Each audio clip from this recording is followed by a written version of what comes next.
Hi, everybody. I'm Isidora, and I'm here today to talk about online piano lessons and online learning in general.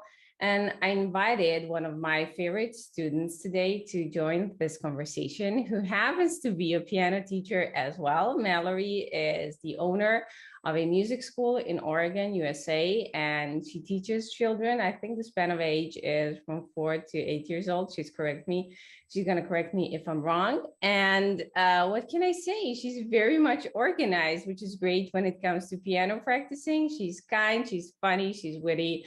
And what more can I say about you? Hi, Mallory. How are you? Welcome. Thank you. I'm doing pretty good. And you're definitely one of my favorite piano teachers. So. Thank you.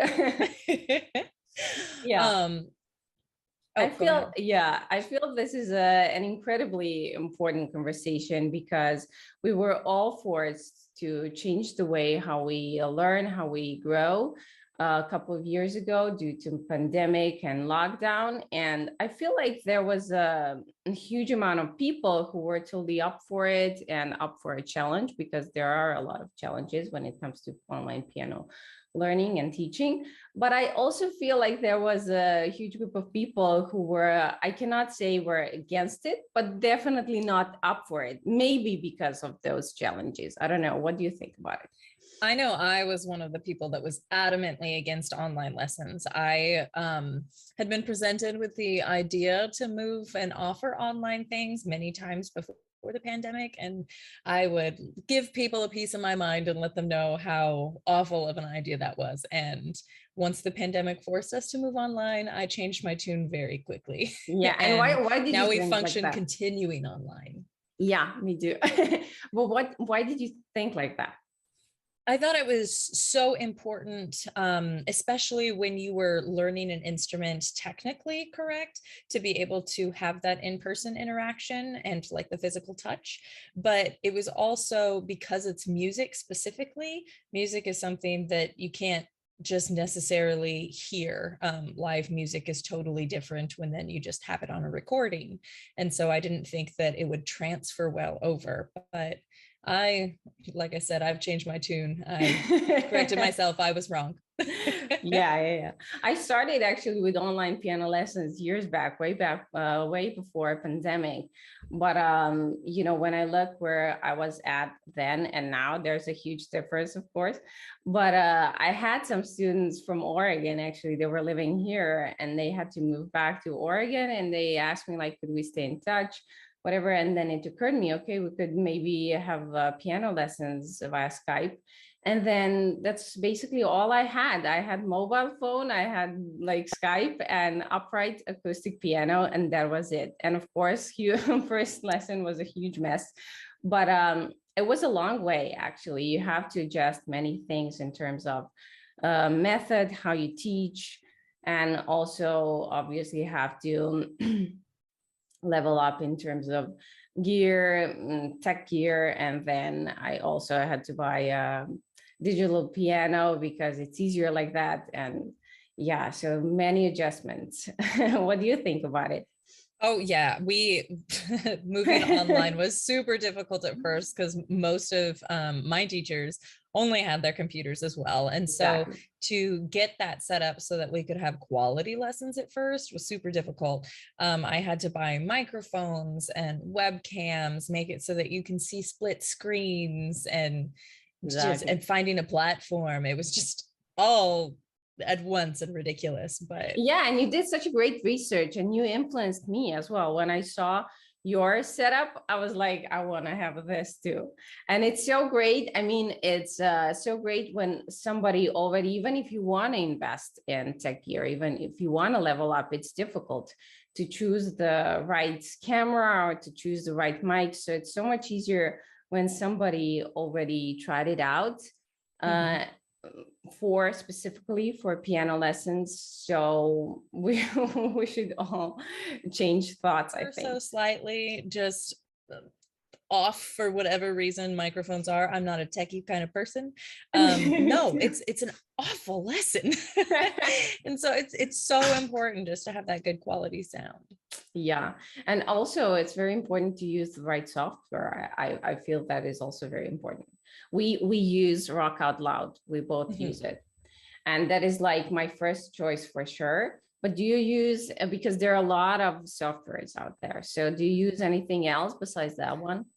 I only use Rock Out Loud, and then for 2 lessons a week, we use Zoom. And it's just because if a student's device is too far out of date, it won't work with Rock Out Loud. But Yeah. we have a studio of almost 200 students again, and there's only 2 students who can't use Rock Out Loud. So that was pretty good. Yeah, that's okay. Yeah.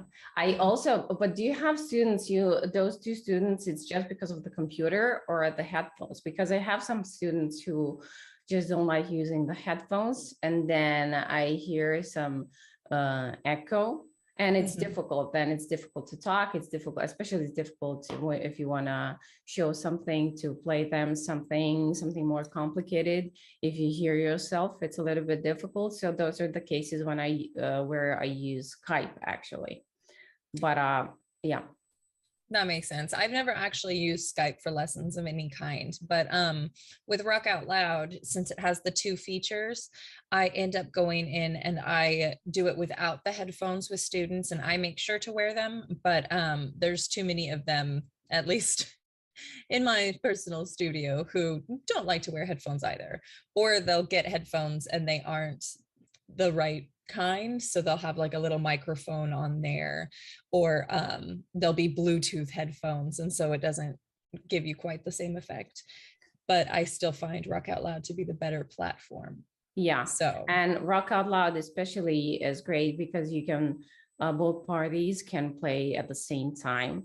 So we had a rehearsal the other day, small rehearsal. You were singing, I was playing, and it works totally fine, because Skype, you cannot do that with Skype. no, or with any Zoom. other, or with Zoom. Yeah.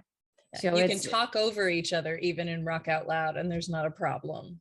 It's so cool. Yeah, it is. So it's kind of adjusted specifically for musicians.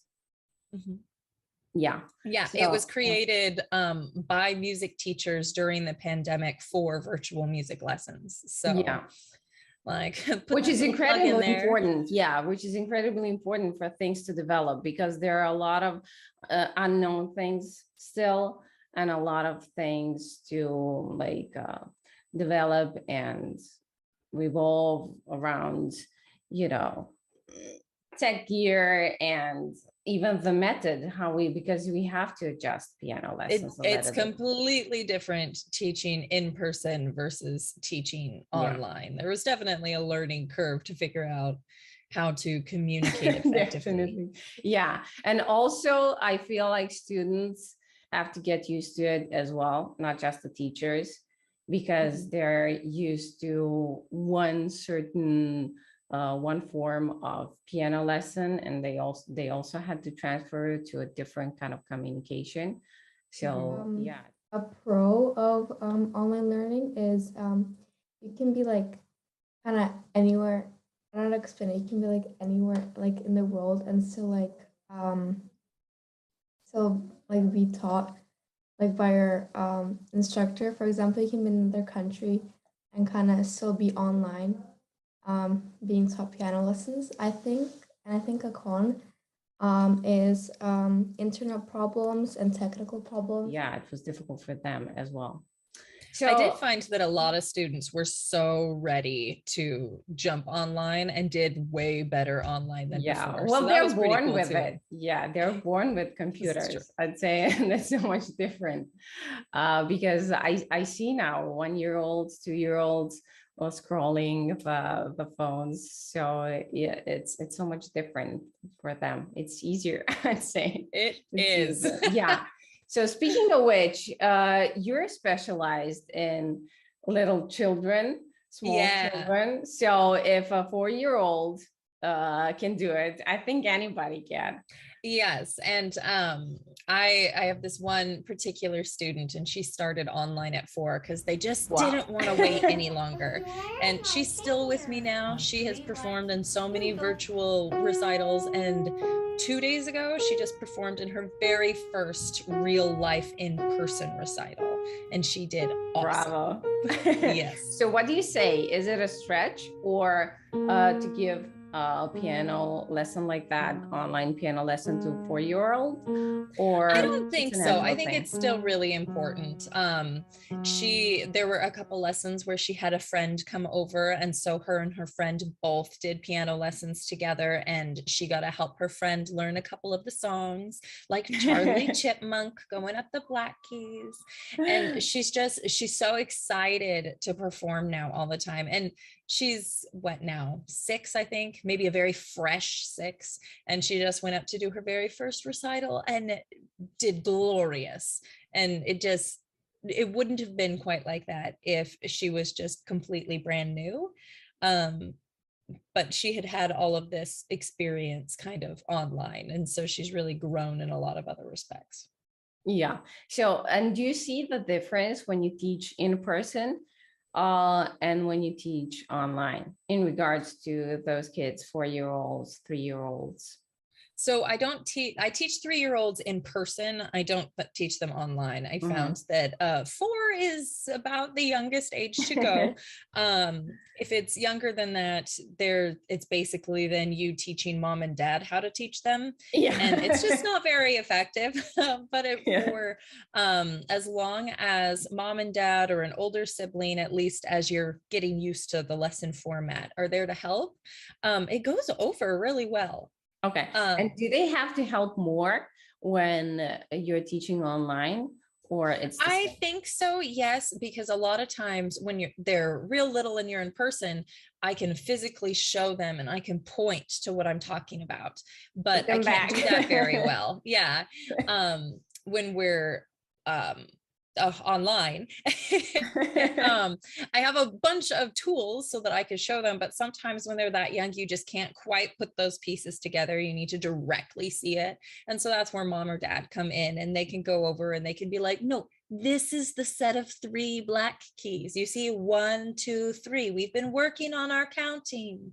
Yeah. So those are the adjustments we were talking about. One of those, right? Yes. Yeah. So yeah, I admire it for it because, the youngest one of my students, I think, was 6. And, I wouldn't say it was a good experience because I usually take children about at the age of 8 or 9. But I 8 is usually when I graduate students on to the next teacher. I like that 3 to 6. That's like the sweet spot. Yeah. And I prefer working with older children and even teenagers. Yeah. So it's also the matter of preference for the teacher as well, I'd say. Yes, I have found like there are some teenagers that I really jive with, but I work real well with the really small ones. They think I'm so cool and I think they're so fun, and we can just have a good time together and learn some things. Yeah, so that's great. But not many schools offer that kind of program for sure. So you really specialize yourself in that area. Yeah, I'd say so. Yeah, bravo. It's very fun. Yeah. Well, thank you. Yeah, and I did a little research on social networks. I was actually interested to know what were the concerns that people have or had in regards to online piano learning. And so maybe we can discuss some of the most interesting ones. So yeah. I hear a lot of times parents saying that, oh, they're just a beginner. They really need that in person at first so that they can I hear that too. Yeah, I learn about the instrument. And it's like, well, they can also learn about it if you have it at home. Yeah, I mean, but there is an advantage if they come to the studio, because sometimes students just have a simple keyboard at home. They don't even have the piano. Yes. And if they come to your studio and you have a baby grand or grand piano, so they have a chance to experience playing on the real piano. But that is an advantage. But if you go to somebody's home and teach them on their keyboard, then it's the same thing, right? I would say it's close to the same thing. It can be a little bit different just because of that experience when you're playing on a different instrument than the one you typically do. But in the end, as long as they're both the real instrument, that would be the same. Yeah. Yeah. So okay. just So slight change in my opinion. exactly. So I have here one concern. Somebody said it can get impersonal and the burnout can come. So what do you think about it? Well, you and I have never met in person. Exactly. I feel like we're pretty personal feel overall. Yeah. I never feel that we never. I actually sometimes I would like to meet you in person, but I never feel like we're impersonal, even though we never met. Yeah. Yes, I totally agree. It would be a very long drive. Yeah. Light. Across the ocean. Yeah, for sure. And what do you think about the burnout? Do you think it has anything to do with online lessons, or?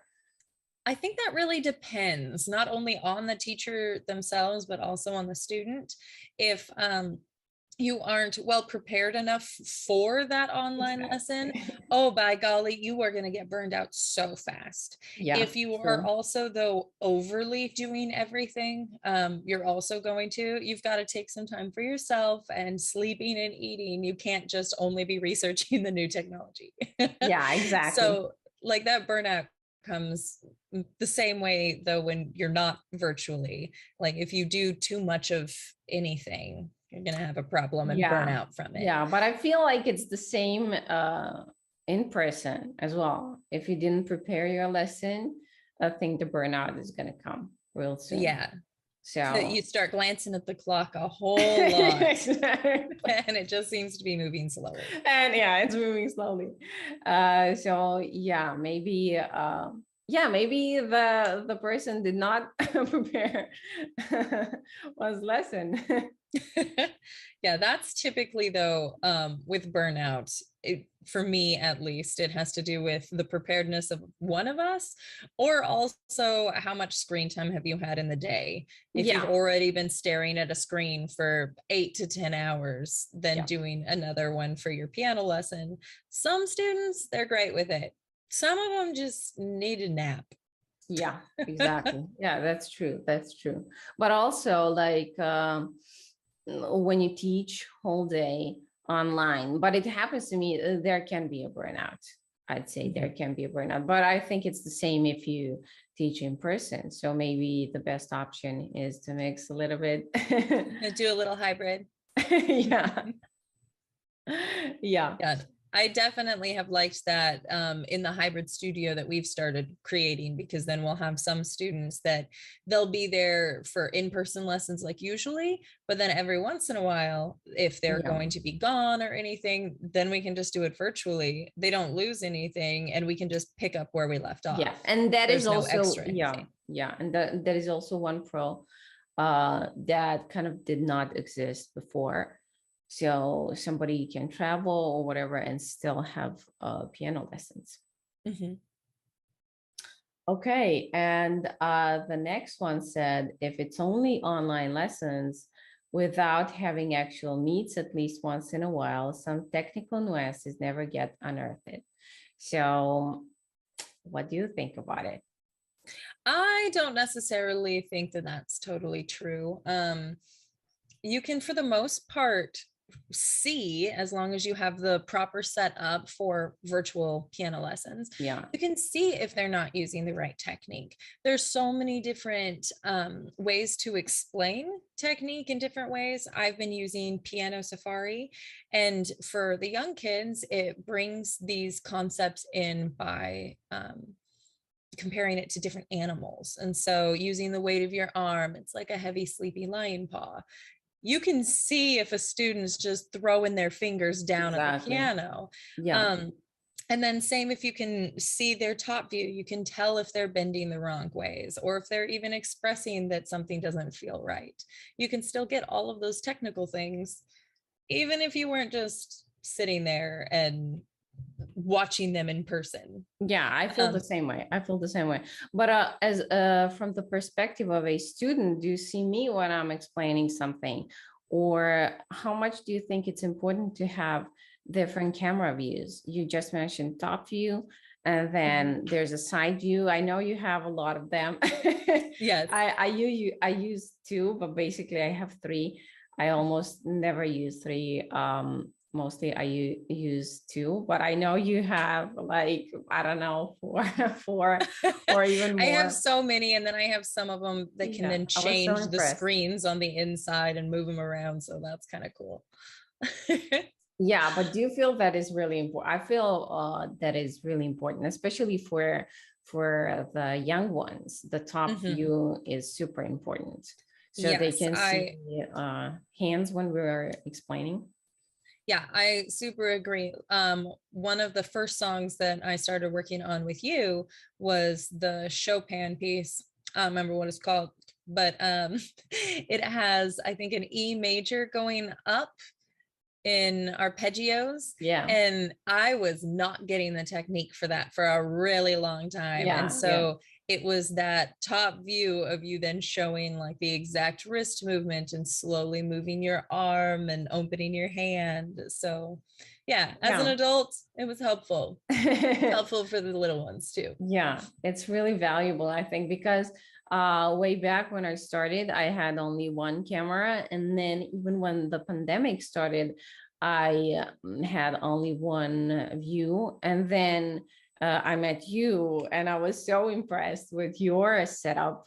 And then you told me about the top view and additional cameras. And when I got them, it was a huge game changer for me and for my lessons, because some of the children just couldn't, when you're trying to tell them which note they're supposed to play or some simple melody, whatever, they just couldn't get it. And with that top view camera, oh my, it was such a huge change, positive change. Yes, game changer. Yeah. Leveled up. Exactly. It's all about leveling up.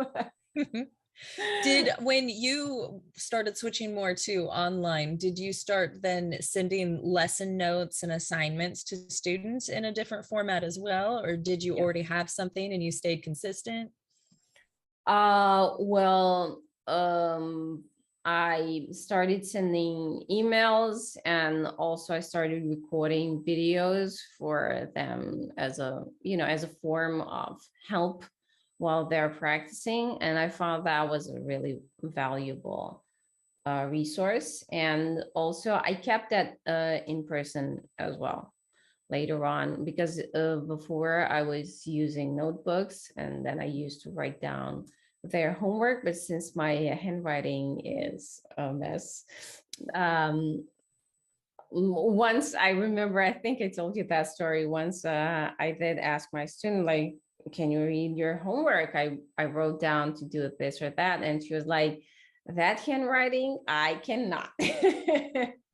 And so it really helped me to send emails, especially that now kids, they have their own emails, so you can send it, and also videos. I think that's really valuable. So do you do it too? Yeah, at first I had notes that I would write out in pretty incredible detail. I probably give students way too many notes. But I found tons of fun assignment sheets for students, but they don't really look at them that much during the week. So I started using a program, My Music Staff, and that has a section in there to send assignment sheets and notes for students, and that keeps a backlog of them. But you can also, at the end of the lesson, send them to the parents and the students. And so it's kind of that extra assurity that, oh, it's not just like little Johnny that got the lesson notes. Mom also knows what he should be doing. Yeah, and your whole studio, everybody there is using it, right? Yeah. So then that way too, if a teacher's subbing for somebody else, they can go back and see everything that that student has done. And so they can just pick right up. Yeah, which is great. I was trying it out too, but I can't say I'm really using it, but I think it's pretty cool. It's an awesome software. It's really cool too, because you can upload content that you use frequently and then link that in with student notes so you don't have to continuously do it. And so that's just been really nice, because then as long as they sign in, then they can access everything.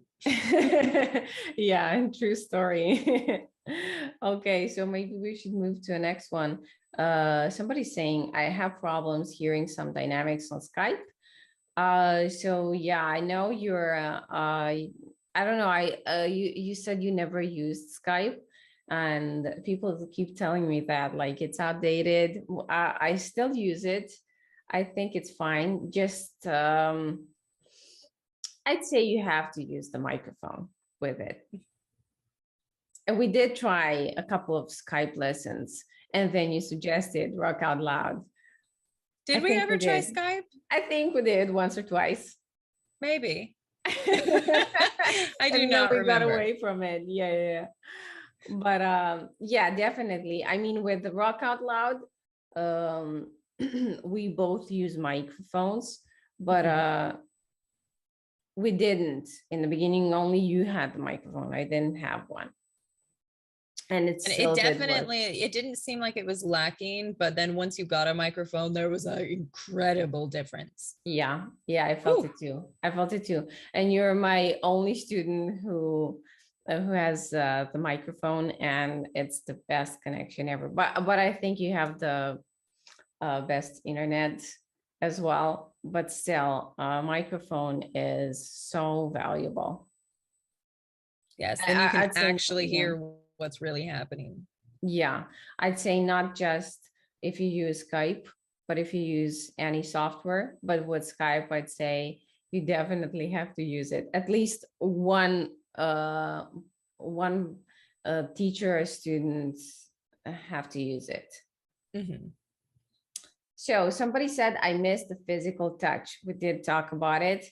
My teacher will sometimes position my hands and wrists. She will do things like tap on the top of my hand to demonstrate the amount of pressure or show me how relaxed my arms. I can also see what she's demonstrating much more clearly in person.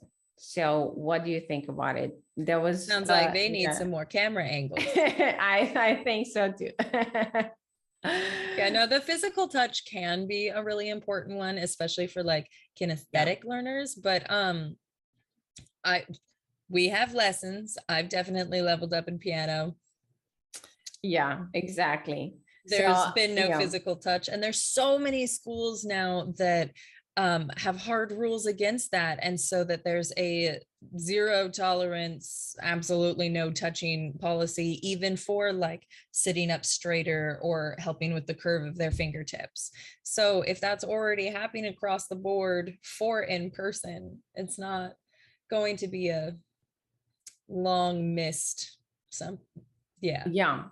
I can get the part with the physical touch, because it can really be helpful, but not all of the students feel comfortable when you show them how to move their hands or make a specific movement like that. Some students very clearly do not want physical touch. Yeah, exactly.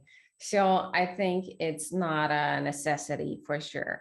But you have to develop the way you communicate, the way you explain, and as you said, more camera angles, that for sure. But I feel like yeah, it's a little bit more important to really have a instructor that you connect well with and understand how to as a learn person. from. Yeah. With virtual lessons. I think it's just a little bit more important that you're picky about who you decide to go to Yeah, than in exactly. person. Exactly. Because of the impersonal thing the somebody mentioned before. Maybe it is true for some people, but if you connect well as people, then it's totally fine. And it's important not just for adults. I mean, it's important for if you're having somebody, some 8-year-old or a 4-year-old, and you as a teacher on the other side, it's also important that you get along pretty good. Yes. If you and that, 4-year-old do not jive well, it's not going to be a good time for either of you. Yeah, it's just not gonna be fun. And if it's not fun, then simply it's not gonna work. No, it's The not a good burnout's time. gonna come real soon. Very quickly. Yeah. Okay. So we could just wrap up this conversation. So what do you say? Do you prefer online or in-person lessons? So let's just be honest as piano teachers. For me, Um, it depends on the student. okay. Some students 100% in person, some have done so much better online than we have ever done in person before, and it just, some of them do great in both, but very clearly for me it depends on the student for which kind of lesson I'm Yeah, going to yeah. enjoy with them. Yeah. And even if I'm a strong advocate of online piano lessons, I'd say the love is equal. I love both of those forms of lessons, online and in person, because I think that both have some pros and cons. What do you I would think? definitely agree. There's some major pros for virtual lessons. You can find a teacher despite geographical location. Exactly. You being in Serbia, me being in Oregon. Yeah. And especially because now more and more teachers are teaching online, so you can no matter the level of your skill, piano playing skill, you can find somebody for you. Even if you're at the university, there are some, I'd say, famous teacher who started teaching online. So there's an incredible opportunity lying out there. And also, I like the fact that now a lot of people open their minds towards giving and sharing and also receiving knowledge. And it's so much easier these days to learn. I'd say it's easier. It's some people are saying it's more difficult now from the start of the pandemic, but I'd say it's easier because you can get to anybody, almost anybody you want. And especially because it's a never ending thing. It's a lot of things are just unraveling, and there are a lot of that is unknown still, and a lot of things are developing. And I think online learning is just gonna develop and become better and better and better in the future. Especially with all of the like VR technology things that are happening. Yeah. We're, I think, only a few steps away from a whole new type of music learning. Yeah, and not just And that, just but also, online yeah, learning. yeah, yeah. But not just that, but I think teachers are also adjusting their methods of teaching to online learning. I see a huge progress and change since the pandemic started.